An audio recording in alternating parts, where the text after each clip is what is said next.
એક વેપારીના જુદા જુદા વર્ષના નફા આપેલા છે, એમાંથી 5 વર્ષની એકદમ સરળ દાખલો.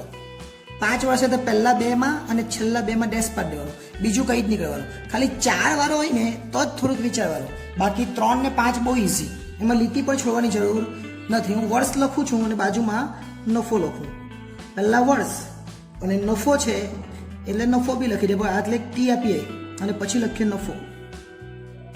નફાને વાય તરીકે લખીએ, બરાબર. ચલો, પહેલા 2007 છે, પછી 2008 છે, આમાં લીટી છોડવાની જરૂર જ નથી. 2009, 2010, જ્યારે 4 વર્ષ હોય ને તો એક એક લીટી છોડવાની અહીંયા, બરાબર. 2011, 2015 સુધી લખવાનું છે. 12, 13, 14 અને 15 બધું દેખાતું છે, બરાબર ને? ઓકે. ટીની અંદર 1, 2, 3, 4, 5, 6, 7, 8, 9 પટી. હવે આ જે ઉપર આપેલા છે તે નફો લખી દે. 15, 14, 18, 20, 17, 24, 27, 25 અને 23. હવે આપણે 5 વર્ષીય ચલિત સરેરાશ શોધવાનું છે. લખવાનું એ 5 વર્ષીય ચલિત અને સરવાળો નીચે લખી દઉં. એટલે 5 વર્ષનો સરવાળો કરવાનો. 5 વર્ષનો સરવાળો કરવાનો એટલે પહેલા 2માં ડેશ પાડી દેવાનું અને છેલ્લા 2માં ડેશ પાડી દેવાનું. 5નો સરવાળો કરવાનો, 1, 2, 3, 4 અને 5. આ 5નો સરવાળો કરવાનો અને લખવાનું વચ્ચે, એટલે આ બાજુથી 2 છોડ્યો ને આ બાજુથી 2 છોડ્યો. આ 18ના ખાનામાં લખવાનું, 18 વચ્ચે આવવા જોઈએ. જોજો કેવી રીતના. 15, 14, 18ના ખાનામાં લખ્યું ને, પછી 20 અને 17 અને એનો સરવાળો કરી દેવાનો. એટલે 15, 14, 18, 20, 17 એટલે 84 થાય. એ જ રીતના હવે એક પહેલો છોડવાનો અને એક ઉમેરતા રહેવાનું. એટલે આ 17 સુધી આવે એટલે 24 આવશે અને આ 15 નીકળી જશે.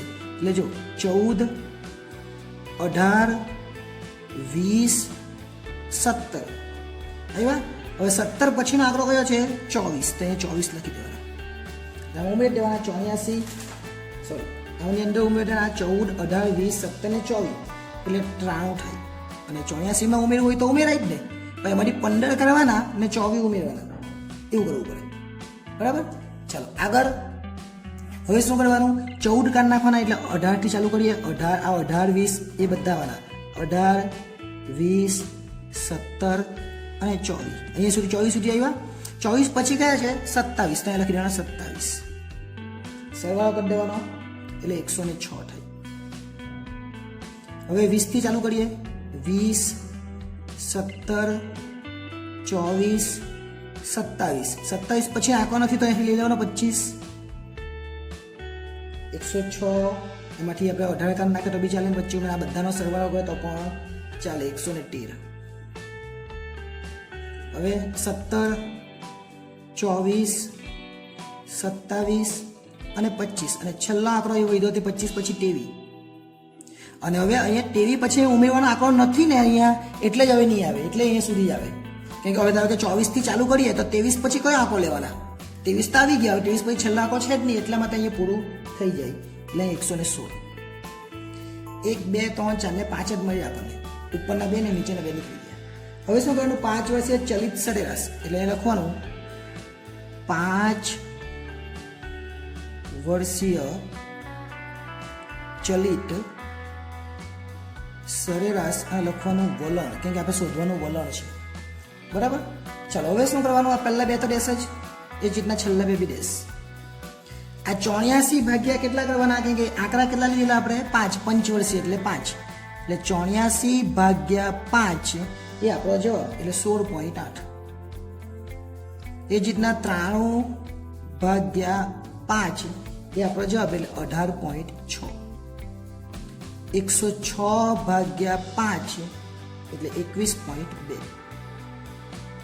113 ભાગ્યા 5 એટલે 22.6 અને 116 ભાગ્યા 5 એટલે 23.2. બસ આટલું જ કરવાનું.